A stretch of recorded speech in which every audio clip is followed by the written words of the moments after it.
নমস্কাৰ মই অতনু ভূঞা আপোনালোকে চাই আছে DY365 এই অনুষ্ঠান 24 ঘণ্টা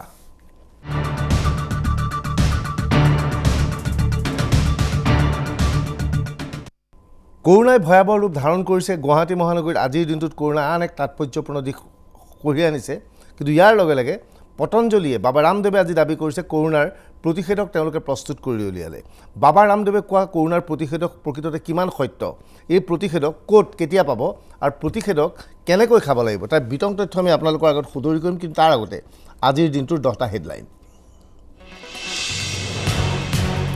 গুৱাহাটী মহানগৰীৰ 11টাকৈ ৱাৰ্ডত নিশা 9 বজাৰ পৰা আৰম্ভ হৈছে লকডাউন ব্যাপক হাৰত কৰোনা আক্ৰান্ত হোৱা দেখা গৈছিল এইকেইটা ৱাৰ্ডত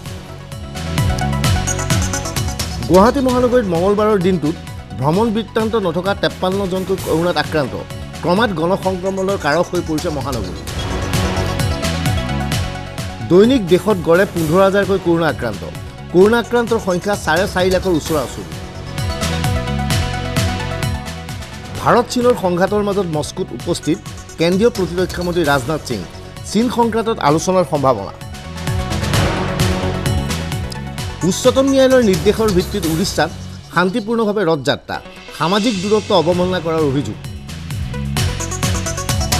এইবাৰ মস্কোলৈ যাব নোৱাৰিব ছৌদি আৰবৰ বাহিৰে আন দেশৰ নাগৰিক কৰোনাৰ বাবে ছৌদি আৰব চৰকাৰৰ কঠোৰ সিদ্ধান্ত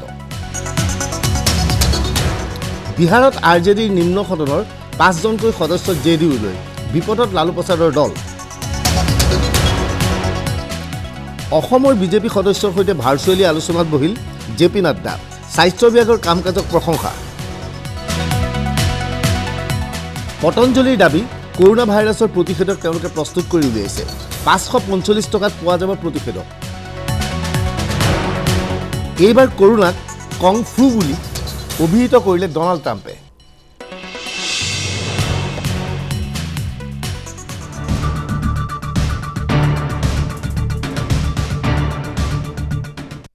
এবাৰ আহোঁ গুৱাহাটী মহানগৰীৰ খবৰলৈ আমি এইকেইদিন কৈ আছোঁ যে গুৱাহাটী মহানগৰীত কৰোনাই ভয়ানক ৰূপ ধাৰণ কৰিছে এক কথাত ক'বলৈ গ'লে গণসংক্ৰমণৰ ৰূপ ধাৰণ কৰিছে গুৱাহাটী মহানগৰীত ৰাজ্য চৰকাৰে স্বাস্থ্য বিভাগে কেইবাটাও স্থানত কৰোনাৰ টেষ্টৰ বা কোভিড টেষ্টৰ ব্যৱস্থা কৰিছিল স্বাব টেষ্টৰ ব্যৱস্থা কৰিছিল গতিকে এতিয়াৰ পৰা গুৱাহাটীবাসীয়ে ইচ্ছা কৰিলে নিজেই শংকাবোধ কৰিলে নিজকে যদি লাগে মোৰ কাহ হৈছে জ্বৰ হৈছে মূৰ বিষাইছে ইচ্ছা কৰিলে কোভিড টেষ্ট কৰিব পাৰিব আৰু সেই কোভিড টেষ্ট কৰিবলৈ মহানগৰীৰ বিভিন্ন ব্যক্তি যোৱাৰ লগে লগে কৰোনা আক্ৰান্তৰ সংখ্যা সন্মুখলৈ অধিক আহিছে আজিৰ দিনটোত আজি সন্ধিয়ালৈকে মহানগৰীত কৰোনা আক্ৰান্তৰ সংখ্যা 53 জন এই 53 জনৰ কোনো ভ্ৰমণ বৃত্তান্ত বা ট্ৰেভেল হিষ্ট্ৰী নাই তেওঁলোক গুৱাহাটীতে আছিল গুৱাহাটীৰ মাজতে আবদ্ধ আছিল কিন্তু এই 53 জনকৈ লোক আজি কৰোনাত আক্ৰান্ত বুলি প্ৰতিপন্ন হৈছে ইয়াৰ পূৰ্বে 24 ঘণ্টাৰ পূৰ্বে গুৱাহাটী মহানগৰীত 96 জন লোক ট্ৰেভেল হিষ্ট্ৰী নথকা কৰোনা আক্ৰান্ত পোৱা গৈছিল অৰ্থাৎ যোৱা দুটা দিনত গুৱাহাটী মহানগৰীত কৰোনা আক্ৰান্ত লোকৰ সংখ্যা 150 হৈছে কিন্তু এই মুহূৰ্তত এটা প্ৰশ্ন হৈছে অসমত কৰোনা আক্ৰান্তৰ সংখ্যা 5,000ৰ অধিক হ'ল কিন্তু মৃত্যুৰ হাৰ মানে মৰা মানুহৰ সংখ্যা খুব বেছি 10 জন দেখা গৈছে গুজৰাট বা মহাৰাষ্ট্ৰ আদিত কৰোনা আক্ৰান্তৰ সংখ্যা যিদৰে বাঢ়িছে মৃত্যু হোৱা লোকৰ সংখ্যাও বাঢ়িছে একেদৰে দিল্লীতো ঘটনা সংঘটিত হৈছে কিন্তু অসমত কৰোনা আক্ৰান্তৰ সংখ্যা বাঢ়িছে যদিও মৃত্যু হোৱা লোকৰ সংখ্যা বঢ়া নাই কিয় এই সমগ্ৰ বিষয়টোক লৈ গৱেষণা কৰা হৈছিল বৈজ্ঞানিকসকলে চিকিৎসকসকলে বিভিন্ন ধৰণৰ অধ্যয়ন কৰিছিল অধ্যয়নৰ অন্তত এক তথ্য পোৱা গৈছে যে অসমত যি কৰোনা ভাইৰাছ আহিছে দৰ্শকক জ্ঞাতাৰ্থে জনাও যে কৰোনা ভাইৰাছ বিভিন্ন প্ৰকাৰৰ আছে মূলত ভাৰতবৰ্ষত দুই ধৰণৰ কৰোনা ভাইৰাছ আহিছে অসমত যি কৰোনা ভাইৰাছ আহিছে সেই কৰোনা ভাইৰাছ বহুকেইখন ৰাজ্যৰ কৰোনা ভাইৰাছতকৈ দুৰ্বল যাৰ ফলত অসমত মৃত্যু হোৱা লোকৰ সংখ্যা হ্ৰাস পাইছে বা বৃদ্ধি পোৱা নাই আজি আমি ব্যাখ্যা কৰিম অসমত প্ৰকৃততে কেনে ধৰণৰ কৰোনা ভাইৰাছ আহিছে আৰু এই কৰোনা ভাইৰাছে আপোনাক কি কি ক্ষতি কৰিব পাৰে আৰু এই কৰোনা ভাইৰাছৰ ফলত মৃত্যুৰ হাৰ যথেষ্ট হোৱা নাই কিয়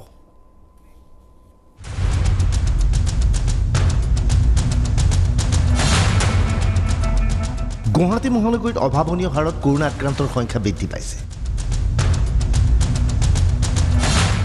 সোমবাৰৰ দিনটোতে গুৱাহাটী মহানগৰীত কৰোনা আক্ৰান্তৰ সংখ্যা আছিল 100ৰ ওচৰা-ওচৰি মুঠ 96 গৰাকীৰ শৰীৰত কৰোনা পজিটিভ পোৱা গৈছিল আসলতে ৰাজ্যৰ স্বাস্থ্য বিভাগে গুৱাহাটীত সৰ্বসাধাৰণৰ বাবে কোভিড টেষ্টৰ ব্যৱস্থা কৰাৰ লগে লগে বহু সংখ্যক লোকে নিজে নিজে আহি স্বাব পৰীক্ষা কৰিবলৈ আহিছিল আৰু সেই পৰীক্ষাৰ অন্তত সন্মুখলৈ আহিছিল এই ধৰণৰ তথ্য এনে অৱস্থাত প্ৰশ্ন হয় গুৱাহাটী মহানগৰীত কৰোনাই গণসংক্ৰমণৰ ৰূপ লৈছে নেকি? এনে ধাৰণা কেৱল আমি কৰা নাই, ৰাজ্যৰ স্বাস্থ্যমন্ত্ৰী হিমন্ত বিশ্ব শৰ্মাই এনে ধাৰণাই কৰিছিল, যাৰ বাবে মহানগৰীৰ কেইবাটাও ৱাৰ্ডত মঙলবাৰৰ সন্ধিয়াৰ পৰা সম্পূৰ্ণ লকডাউন ঘোষণা কৰিছে। লগে লগে বহু প্ৰশ্ন সন্মুখলৈ আহিছে। গুৱাহাটী মহানগৰীৰ জনসাধাৰণ এতিয়া নিৰাপদ নহয় নেকি? এই প্ৰশ্ন উত্থাপন কৰিছে বিভিন্নজনে। অসমত কৰোনা আক্ৰান্তৰ সংখ্যা ৬,০০০ৰ ওচৰা-ওচৰি।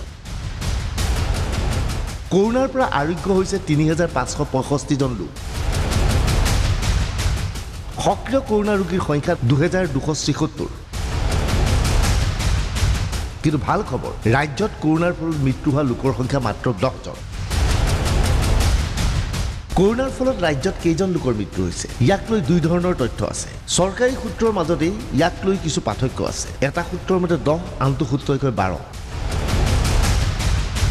যি কি নহওক, ৰাজ্যত কৰোনাৰ ফলত মৃত্যু হোৱা লোকৰ সংখ্যা যথেষ্ট নহয়। যিসকল লোকৰ মৃত্যু হৈছে তেওঁলোকে মূলতঃ আন ৰোগ কঢ়িয়াই আনিছিল। ইয়াৰ লগে লগে প্ৰশ্ন হৈছে, অসমত ৬,০০০ৰ ওচৰা-ওচৰি লোক কৰোনাত আক্ৰান্ত হ'ল যদিও মৃত্যু হোৱা লোকৰ সংখ্যা কেৱল ১০ৰ ওচৰা-ওচৰি কিয়? ইয়াৰ বিপৰীতে দেশৰ ভিন্ন প্ৰান্তত কৰোনা আক্ৰান্তৰ ফলত কৰোনা আক্ৰান্তৰ মৃত্যুৰ হাৰ যথেষ্ট বেছি। নাটকীয়ভাৱে সমগ্ৰ দেশৰ ভিতৰত গুজৰাট এনে এখন ৰাজ্য, যিখন ৰাজ্যত মৃত্যুৰ হাৰ সৰ্বাধিক। ৰ'ব, তাৰ আগতে গুজৰাটৰ কৰোনা মিটাৰ জানি লওক। গুজৰাটৰ কৰোনা মিটাৰ আক্ৰান্তৰ সংখ্যা ২৭,৮৭০, মৃত্যু হোৱা লোকৰ সংখ্যা ১,৬৮৫। গুজৰাটত কৰোনাত আক্ৰান্ত হোৱা প্ৰায় ২৮,০০০ লোকৰ মাজৰে ১৬০০ লোকৰ মৃত্যু হোৱা ঘটনাই চাঞ্চল্যৰ সৃষ্টি কৰিছে। অৰ্থাৎ মৃত্যুৰ হাৰ গুজৰাটত এনে বৃহৎ কিয়? এইবাৰ এই দৃশ্য মন কৰক। গুজৰাটৰ হীৰা উদ্যোগৰ দৃশ্য এয়া। গুজৰাটৰ ডায়মণ্ড ফেক্টৰী সমগ্ৰ বিশ্বৰ ভিতৰত বিখ্যাত।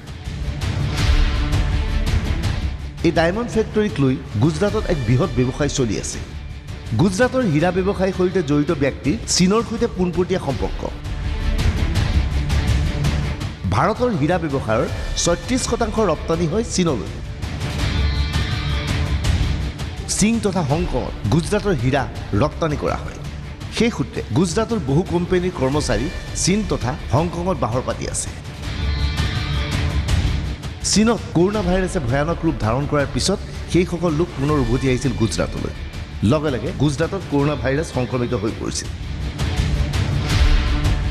নাটকীয়ভাৱে চীনৰ বুহান প্ৰদেশত যি ধৰণৰ কৰোনা দেখা গৈছিল, একেধৰণৰ কৰোনাই দেখা দিছে গুজৰাটত। কিন্তু দেশৰ অন্য প্ৰান্তৰ কৰোনাৰ সৈতে গুজৰাটৰ কৰোনাৰ কিছু পাৰ্থক্য আছে। এই বিষয়ে আপোনালোকে জানি থোৱাটো প্ৰয়োজন। আজি আপোনালোকক আমি বুজাবলৈ চেষ্টা কৰিম গুজৰাটৰ তুলনাত অসমত কৰোনা আক্ৰান্তৰ মৃত্যুৰ সংখ্যা কম কিয়। এই বিষয়ে চিকিৎসকসকলে ইতিমধ্যে গৱেষণা কৰিছে আৰু কিছু তথ্য লাভ কৰিবলৈ সক্ষম হৈছে। ভাৰতত কৰোনা দুই ধৰণৰ পোৱা গৈছে, এল ষ্ট্ৰেইন আৰু এছ ষ্ট্ৰেইন। এল ষ্ট্ৰেইন বিপদজনক। এনে কৰোনাত আক্ৰান্ত হ'লে প্ৰচণ্ড গাৰ বিষ আৰু ডায়েৰিয়া হয়। লগে লগে চিকিৎসালয়ত ভৰ্তি কৰাব লাগে। এনে ৰোগত আক্ৰান্তৰ অক্সিজেনৰ সহায় ল'বলগীয়া হয়। গুজৰাটত যি ধৰণৰ কৰোনা দেখা গৈছে, সেই ধৰণৰ কৰোনা অসমত কিন্তু দেখা দিয়া নাই। অসমৰ চিকিৎসকসকলে দাবী কৰে অসমত কৰোনাৰ এল ষ্ট্ৰেইন অহা নাই, বৰঞ্চ অসমত দেখা গৈছে কৰোনাৰ এছ ষ্ট্ৰেইন। অসমত কৰোনা আক্ৰান্তৰ অধিকাংশই এছ ষ্ট্ৰেইনৰ। এছ ষ্ট্ৰেইনৰ ৰোগীসকলৰ জ্বৰ আৰু পানী লগা হয়। সামান্য চিকিৎসাৰ অন্তত এনে ৰোগী আৰোগ্য হয়। হয়তো সেইবাবেই অসমত কৰোনা আক্ৰান্তৰ সংখ্যা বাঢ়িছে যদিও মৃত্যুৰ হাৰ বঢ়া নাই। অৰ্থাৎ গুজৰাট বা দেশৰ অন্য প্ৰান্তত দেখা দিয়া এল ষ্ট্ৰেইনৰ কৰোনাই অসমত প্ৰৱেশ কৰা নাই। ৰাজ্যখনত যি ধৰণৰ কৰোনাৰ সংক্ৰমণ হৈছে, সেই কৰোনা মূলতঃ এছ ষ্ট্ৰেইনৰ। গুৱাহাটী মেডিকেল কলেজত এই মুহূৰ্তত কেৱল 2জন কৰোনা ৰোগীয়ে অক্সিজেনৰ সহায় লৈছে। অসমত এই পৰ্যন্ত এলষ্টেইনৰ 2জন কৰোণা আক্ৰান্ত পোৱা গৈছিল। ইয়াৰে এগৰাকী আছিল বি বৰুৱা কৰ্কট প্ৰতিষ্ঠানৰ চৌহদত থকা দীপিকা নাথ নামৰ যুৱতীগৰাকী। দ্বিতীয়জন আছিল কাৰ্বি আংলঙৰ এজন ব্যক্তি। দুয়োৰে ইতিমধ্যে মৃত্যু হৈছে। এই কথাৰ পৰা এটা কথা স্পষ্ট হৈছে, অসমত এলষ্টেইনৰ কৰোণা সংক্ৰমিত হৈছে যদিও এলষ্টেইনৰ কৰোণাও অসমত প্ৰৱেশ কৰিছে। কিন্তু এলষ্টেইনৰ কৰোণাই এতিয়াও সংক্ৰমণৰ ৰূপ ধাৰণ কৰা নাই, যাৰ ফলত অসমত কৰোণাৰ ফলত মৃত্যু হোৱা লোকৰ সংখ্যা যথেষ্ট হোৱা নাই। সেয়াই হৈছে অসমৰ বাবে ভাল খবৰ। Bureau' report DY365।